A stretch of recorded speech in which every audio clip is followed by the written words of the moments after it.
السلام علیکم ورحمۃ اللہ وبرکاتہ۔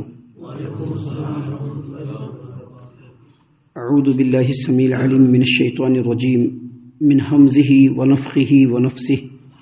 بسم اللہ الرحمن الرحیم۔ فما كان جواب قومه الا ان قالوا اقتلوه او حرقوه فانجاه الله من النار ان في ذلك لآیات لقوم یؤمنون۔ تو ابراہیم کی قوم کا جواب اس کے علاوہ اور کچھ نہ تھا کہ انہوں نے کہہ دیا کہ اسے مار ڈالو یا پھر اسے آگ میں جلا دو۔ پھر اللہ تعالیٰ نے اسے آگ سے بچا لیا۔ یقیناً اس واقعے میں ایمان والوں کے لیے کئی نشانیاں ہیں۔ محترم سامعین اکرام، سورۃ العنکبوت سورہ نمبر 29 اور اسی سورت سے آیت نمبر 24 یعنی 24 نمبر کی آیت کریمہ ابھی آپ کے سامنے تلاوت کی گئی۔ بفضل اللہ، بعون اللہ، بتوفیق اللہ، آیت کریمہ کا ترجمہ بھی آپ تمام کی خدمت میں پیش کیا گیا۔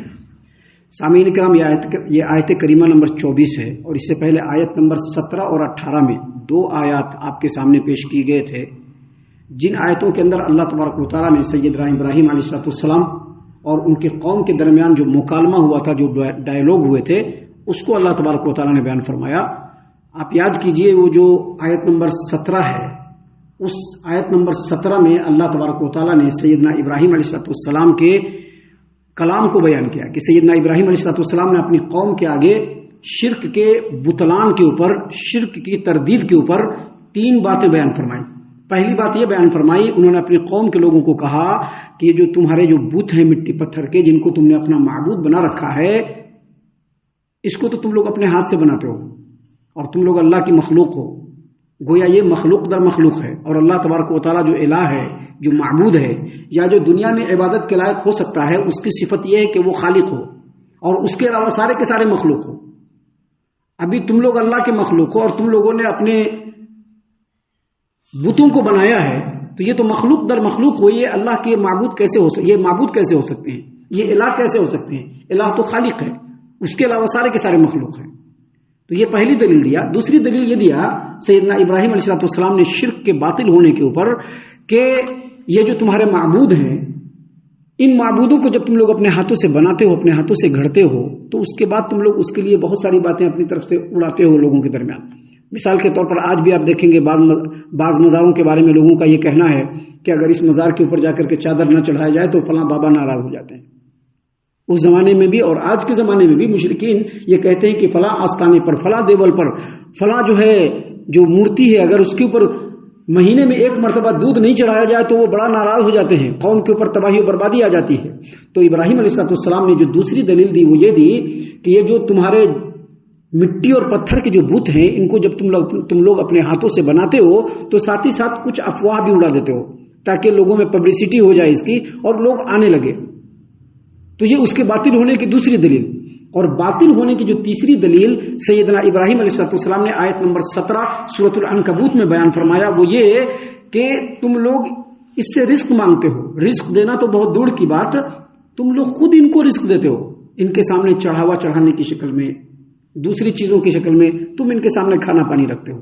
تم چاہو تو ان کے سامنے کھانا پانی رکھ دو، چاہے تو ان کے سامنے سے کھانا پانی ہٹا لو، چاہے تو جو کھانا پانی جو ہے اس کو تم ان کے جسم پہ، ان کے چہرے پر مل دو، ان کو کوئی فرق نہیں پڑنے والا ہے۔ لہٰذا یہ تمہارے معبود نہیں ہو سکتے۔ اور پھر سیدنا ابراہیم علیہ السلام نے دوسری آیت کریمہ میں یہ وارننگ دی کہ اگر تم لوگوں نے جھٹلایا ہے تو یاد رکھو تم سے پہلے بہت ساری قوم کے لوگوں نے جھٹلایا ہے، اور اللہ تبارک و تعالیٰ نے نبیوں کو جھٹلانے کی وجہ سے پوری کی پوری قوم کو تباہ و برباد کر دیا۔ لہٰذا تم لوگوں کو ڈر جانا چاہیے۔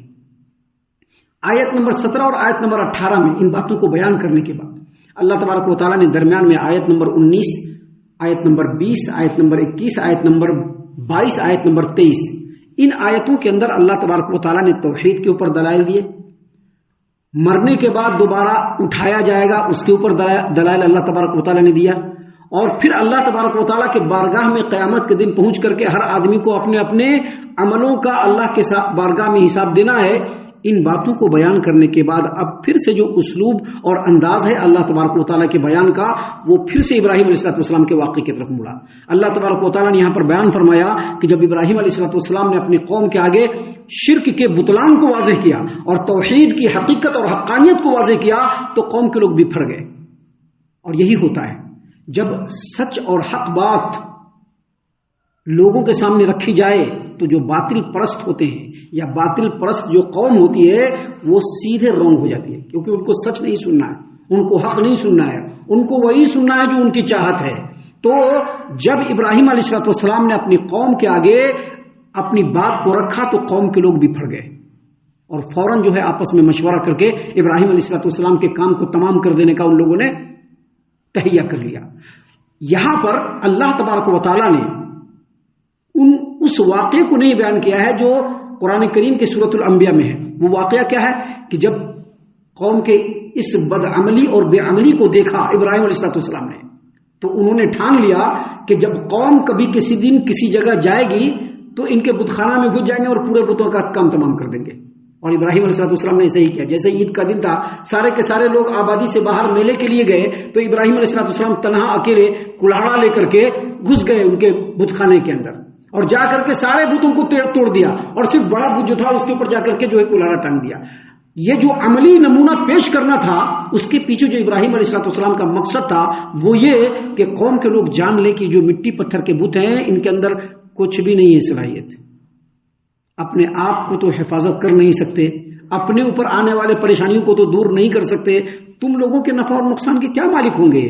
تو یہ جو ڈیمو دیا تھا جو عملی ابراہیم علیہ السلام نے، اس کے پیچھے مقصد یہی تھا۔ اور جب قوم کے لوگوں نے ابراہیم علیہ السلام کو بلایا اور پوچھا تو ابراہیم علیہ السلام نے فوراً ایکسپٹ کر لیا کہ ہاں ایسا ہوا ہے۔ اور پھر ابراہیم علیہ السلام نے وہی بات کہی، یہ جو تمہارے بت ہیں ان کو تم اپنے ہاتھوں سے بناتے ہو، یہ تمہارے لیے نفع نقصان کچھ بھی نہیں کر سکتے ہیں، تم ان سے رزق مانگتے ہو، یہ تم کو رزق کیا، خود یہ تمہارے محتاج ہے کہ تم چاہو تو ان کے سامنے رزق رکھو، چاہے تو ان کے سامنے سے رزق ہٹا لو، چاہے تو رزق کو ان کے منہ پر مل دو، ان کو کوئی پرابلم نہیں ہے۔ کوئی مکھی آ کر کے اگر ان کے یہاں پر سے کچھ اٹھا کر کے لے جائے تو یہ لوگ نہیں چھین سکتے۔ جو اتنا بھی نہیں کر سکتے وہ تم کو نفع اور نقصان کیا پہنچا سکتے ہیں؟ جب ابراہیم علیہ السلام نے ان باتوں کو عقلی اور نقلی دلیلوں سے پورے عملی ڈیمو کے ساتھ ان کے سامنے جب ثابت کر دیا تو قوم کے لوگ بفر گئے، چراغ پا ہو گئے، فل رونگ ہو گئے، سیخ پا ہو گئے، اور فوراً ان لوگوں نے آنن فانن میں فیصلہ کیا کہ یا تو اس کو قتل کر دو یا اس کو آگ میں جلا دو۔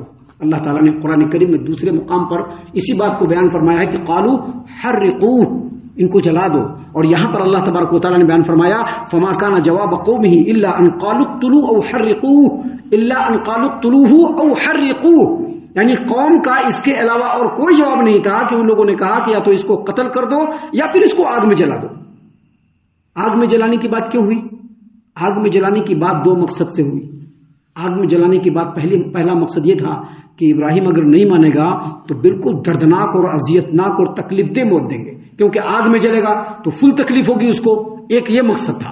دوسرا مقصد یہ تھا کہ جب آگ میں جلانے کی تیاری اگر شروع کی جائے گی تو مے بھی ابراہیم کو ڈر لگ جائے اور پھر جو اس کا عقیدہ ہے اسے پھر کر کے ہم لوگوں میں شامل ہو جائے۔ یہ دو چیزوں کو سامنے رکھ کر کے قوم نے اس طرح کا فیصلہ کیا۔ اللہ تعالیٰ نے قرآن کریم کے اندر سورہ صافات کے اندر آیت نمبر 97-98 کے اندر اللہ نے فرمایا قالوا ابنوا له بنيانا فالقوه في الجحيم، لوگوں نے کہا کہ آگ کے لیے سب سے پہلے ایک چہار دیواری تیار کرو۔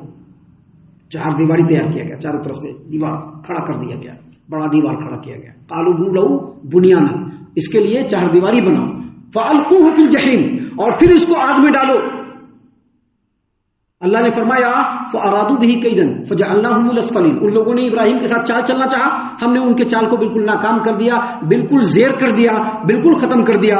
ہوا یہ کہ ابراہیم علیہ السلام کو آگ میں ڈالنے کے لیے کئی دنوں تک ان لوگوں نے لمبا ایندھن، بہت زیادہ ایندھن تیار کیا۔ ہم نے اس سے پہلے سورہ انبیاء 17 پارے کے سورہ انبیاء میں جہاں پر یہ واقعہ ہم نے بتلایا تھا کہ ہر آدمی نے لا کر کے اس میں ایندھن ڈالا، جتنے لوگ تھے قوم کے سب لوگوں نے جگہ جگہ سے لکڑیوں کو چن کر کے جا کر کے اکٹھا کیا تو لکڑیوں کا ایک بڑا گٹھر بن گیا۔ اور پھر کیا کیا گیا؟ دیوار کھڑی کی گئی۔ دیوار کے اندر آگ جو جلایا گیا تو مورخین اور مفسرین کہتے ہیں کہ اس سے پہلے اس طرح کی آگ کبھی نہیں جلائی گئی. اور پھر سیدنا ابراہیم علیہ السلام کو ایک پھینکنے والا تھا، منجنیق کہتے ہیں اس کو، اس میں ابراہیم علیہ السلام کو ڈال کر کے آگ میں پھینک دیا گیا. ابراہیم علیہ السلام نے کوئی مزاحمت نہیں کیا اور اس لیے ان کو امام بھی بنایا گیا، کیونکہ انہوں نے توحید کے راستے میں اپنے آپ کو، اپنی جان کو، اپنے مال کو، اپنے اولاد کو، کسی بھی چیز کو قربان کرنے میں دریغ نہیں کیا، ڈال دیا گیا آگ میں. لیکن اللہ تبارک و تعالیٰ کا فیصلہ کچھ اور تھا، جس کو اللہ نے یہاں پر بیان فرمایا فَأَنْجَاهُ اللَّهُ مِنَ النَّارِ. اللہ تبارک و تعالیٰ نے ان کو آگ سے بچا لیا. یہاں پر صرف اتنا ہے، لیکن قرآن کریم سورۃ الانبیاء میں اللہ تبارک و تعالیٰ نے فرمایا کہ آگ میں ابراہیم کے ڈالنے سے پہلے اللہ تبارک و تعالیٰ نے آگ کو حکم دے دیا. قلنا، ہم نے کہا، یا نارو، اے آگ، کونی بردم و سلاما علی ابراہیم، ابراہیم کے اوپر تم سلامتی والی اور بالکل ٹھنڈی بن جا. یعنی ایسا ٹھنڈا مت بننا کہ ابراہیم اس میں فریز ہو جائے، ایسا ٹھنڈا بننا کہ جیسے ایک باغ کے اندر بھینی بھینی ٹھنڈی ٹھنڈی جو ہوا ہوتی ہے، جو انسان کے دل و دماغ کو بالکل تر و تازہ کرتی ہے، بالکل ایسا ٹھنڈا بن جا. اور آگ ایسے ہی کیا. ابراہیم علیہ السلام آگ میں جانے کے بعد بھی اس طرح سے آگ میں ہے گویا باغ میں، گل و گلزار باغ میں ٹہل رہے ہیں، بیٹھے ہوئے ہیں. ابراہیم علیہ السلام کئی دنوں تک اس آگ میں رہے اور کئی دنوں کے بعد اس آگ سے نکلے، اور اللہ تبارک و تعالیٰ نے ابراہیم علیہ السلام کو آگ سے بچا لیا.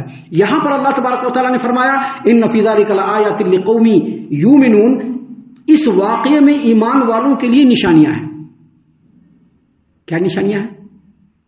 سب سے پہلی نشانی یہ ہے کہ ہر چیز کے اندر اللہ تبارک و تعالیٰ نے ایک خصوصیت رکھا ہے کہ نہیں رکھا. آگ کے اندر خصوصیت کیا ہے؟ آگ میں جیسے ہاتھ ڈالیں گے ہاتھ جل جائے گا، ہے کہ نہیں؟ کسی آدمی کو بھڑکتے ہوئے آگ میں پھینک دیں گے تو آدمی جل کے خاکستر ہو جائے گا. حتیٰ کہ بڑے بڑے لوہے جب اس کو آگ کے اندر ڈالا جاتا ہے تو وہ لوہا بھی پگھل کر کے بالکل ختم ہو جاتا ہے. یہ آگ کی خصوصیت ہے، اور یہ خصوصیت دینے والا کون ہے؟ اللہ رب العالمین. لیکن اس میں دوسری نشانی یہ ہے کہ اللہ تبارک و تعالیٰ اگر چاہے تو کسی چیز کی خصوصیت کو کھینچ کر کے اس کو تبدیل بھی کر سکتا ہے. حالانکہ یہ شاذ و نادر ہوتا ہے، لیکن اللہ ایسا کر سکتا ہے. فار ایگزامپل دریا، سمندر، اس کا کام کیا ہے؟ اگر کوئی بیچ میں جائے تو اس کو ڈبو دے گا. ڈبو دے گا کہ نہیں ڈبو دے گا؟ جہاں پر رک نہیں سکتے وہاں پر تو ڈبو دے گا.